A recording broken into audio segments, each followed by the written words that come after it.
បាទសួស្តីបងប្អូនទាំងអស់គ្នាជួបគ្នាទៀតហើយជាមួយនឹងខ្ញុំម៉ាត់ MSI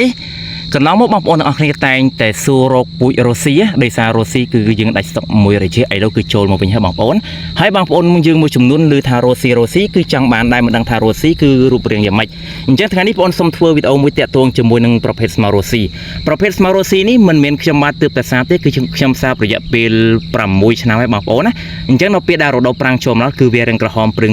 នៅពេលដែលត្រូវភ្លៀងមួយមេពីមេគឺប្រែខៀវបែបនេះតែម្ដងអញ្ចឹងរ៉ូស៊ីគឺជាប្រភេទពូជស្មៅដែលយើងដាំនៅលើដីគោកបងប្អូនណា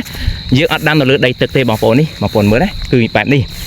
រ៉ូស៊ីជាប្រភេទពូជស្មៅដែលយើងសាបឬក៏យើងដាំនៅលើដីគោកមានន័យថាបែបនេះ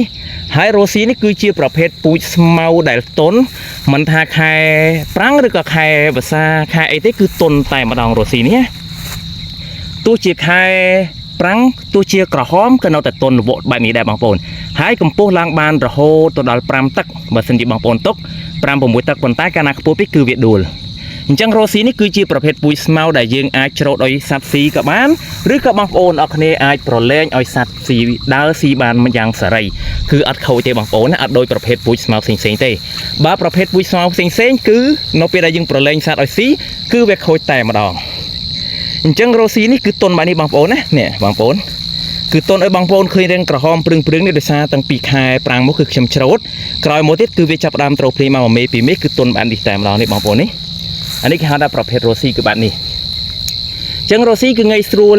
សាបដែរបងប្អូនគឺយើងសាបជាគ្រាប់សម្រាប់បងប្អូនអ្នកគ្នាដែលចង់បានប្រភេទពូជស្មៅដែលធន់ជាមួយនឹងអាកាសធាតុក៏ដូចជាបងប្អូនអ្នកគ្នាអាចច្រូតក៏បានបលែងសត្វឲ្យចូលស៊ីក៏បានគឺបងប្អូនអ្នកគ្នាមិនអាចរំលងជាមួយនឹងពូជរ៉ូស៊ីនេះបានទេសម្រាប់ព័ត៌មានអត់សូមធ្វើការទំនាក់ទំនងមកខ្ញុំបានតាមរយៈលេខទូរស័ព្ទពីខ្សែគឺ090 8583 25និង099 35 85និង35សូមអរគុណ